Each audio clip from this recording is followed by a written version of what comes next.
Dans cette émission Expression, on met à l'honneur des Savoyards qui font des choses et qui croient en ce beau territoire. Avec nous, Pierre Arboireau. Merci d'être avec nous. Alors, vous n'êtes pas un créateur d'entreprise. Vous êtes quelqu'un qui a voulu redonner une seconde jeunesse à une entreprise qui était déjà existante. C'est un peu ce que vous vouliez faire. Oui, depuis tout petit, comme on dit. En Ouais. tout cas, depuis la fin de mes études, j'ai toujours voulu, un jour ou l'autre, reprendre une entreprise. Et pourtant, on me dit souvent, c'est dur de se mettre dans le costume des autres parce que voilà, il faut avoir un travail d'adaptation. Oui, mais c'est le cas dans tout travail. Aujourd'hui, le monde évolue et on est tout le temps en adaptation. Vous n'avez pas un peu le regret de se dire, ah, mais j'aurais aimé, c'est moi qui l'ai fait quand vous créez une entreprise de A à Z? Peut-être, c'est Ouais. pas ce que je recherchais. Moi, j'ai plutôt une âme de développeur et Ouais. de me dire, voilà, j'ai fait évoluer l'entreprise à partir de choses qui existaient déjà. Mais pourtant, on comprend, hein, chez les créateurs d'entreprises, on sait malheureusement que 2 startups sur 5, alors startup, c'est plus à la mode, mais on a vu arriver toutes ces boîtes de quelques salariés. Malheureusement, il n'y en a que 2 sur 5 qui passent le cap des 5 ans. Donc, ce sont des gens qui ont peut-être mis un peu la charrue avant les bœufs. Ils créent et après, pas certains de pouvoir la développer. Il y a beaucoup de bonnes idées. Souvent, il faut s'assurer que le marché est là. Même quand on développe une entreprise déjà existante, on a plein d'idées et pour autant, il faut s'assurer que le marché est là. Évidemment. Alors, vous êtes dans un secteur industriel qu'on connaît bien, c'est la vallée de l'art, dans la vallée du décolletage et de toutes ces applications. Et vous êtes passionné, dans cette entreprise par la transmission de tous les roulements tels qu'ils soient. C'est ça? Oui, alors la transmission au sens large, les moteurs électriques, le guidage linéaire, le convoyage, la bande transporteuse, des pompes, voilà, tout ce qui est des machines tournantes. Entreprise qui est née en 1989. Quand est-ce Tout que à vous avez repris cette entreprise? En juillet dernier. D'accord. Voilà. La boîte marchait quand même globalement bien. Oui, la société se portait bien. Elle était ce qu'on appelle dans le métier, dans le jargon, in bonis, c'est-à-dire rentable. Et donc, je l'ai rachetée pour la développer. La question, bien sûr, c'est poser la question, comment vous allez développer le chiffre d'affaires, d'autant plus que là, vous avez vraiment des ambitions. Le chiffre d'affaires a bien progressé entre 2010 et 2013. Donc, on peut se dire, voilà, est-ce que vous serez déjà au moins au niveau de la croissance des dernières années? Alors oui, probablement plus. En tout cas, c'est ce qu'on met tout en œuvre pour croître plus. Croître, le but n'est pas de croître. Le but est vraiment de travailler autour du thème qu'on développe ensemble avec les collaborateurs, à savoir la confiance en mouvement. On est dans le domaine de la transmission, donc ce qu'on vend à nos clients, c'est avant tout de la solution technique et quelque part la prétention de dire on s'occupe de votre transmission, vous vous occupez du reste, ce qui est déjà beaucoup. Alors, vous êtes un ancien Salomon, donc vous êtes Oui. un sportif dans l'âme. Oui. Ce sont des valeurs qui vous aident dans Oui. ce travail Oui. au quotidien?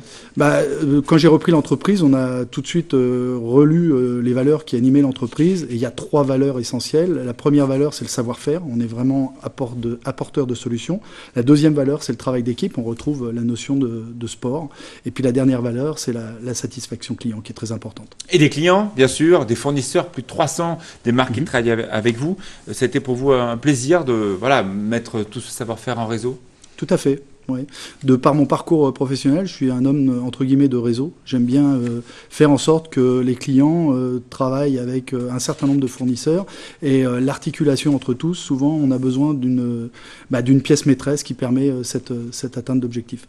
En quoi vous croyez ce territoire qui s'appelle la Haute-Savoie? La Haute-Savoie et la Savoie aussi sont 2 territoires extrêmement actifs. Il ne faut pas oublier que la région de Rhône-Alpes, dans sa globalité, c'est la 2e région industrielle de France.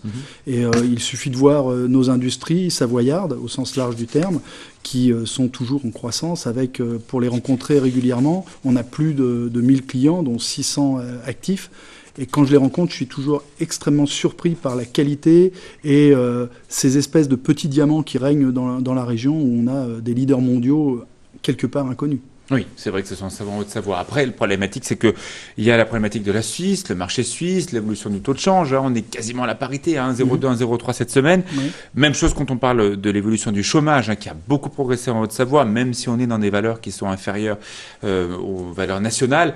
C'est un pays de cocagne, mais qui quand même commence à être un peu grignoté par la réalité d'une crise économique qui tarde à malheureusement s'inverser. Oui, je le verrais de manière plus optimiste. Je pense que si elle tarde à s'inverser, c'est parce qu'il y a une réelle solidité dans la région. Nous, notre métier, c'est un métier de proximité. Donc, vous parliez de la Suisse. Dès qu'on est à 1 heure ou 2 heures de conduite d'Annecy, ces clients-là nous intéressent. Et forcément, il y a des choses qui sont en commun dans tous les métiers de la région. Vous avez l'air d'avoir l'envie de transmettre, vous faites partie d'autres réseaux, ça va Entreprendre, CJD et autres, ces choses qui vous intéressent? Je fais principalement partie de deux réseaux. Le premier, c'est le réseau Entreprendre. Ça m'aurait pas étonné. C'est important d'échanger avec des chefs d'entreprise, mais pas uniquement, y compris avec des professionnels. Je crois qu'on tire beaucoup d'enseignements de visions différentes. Donc forcément, oui, je suis dans le réseau Entreprendre, qui m'accompagne dans ma reprise d'ailleurs, et dans le réseau APM, l'association pour les dirigeants d'entreprise. Une seule bonne raison pour une personne qui pourrait nous écouter via les box partout en France, de venir s'installer, de croire en Haute-Savoie, par exemple.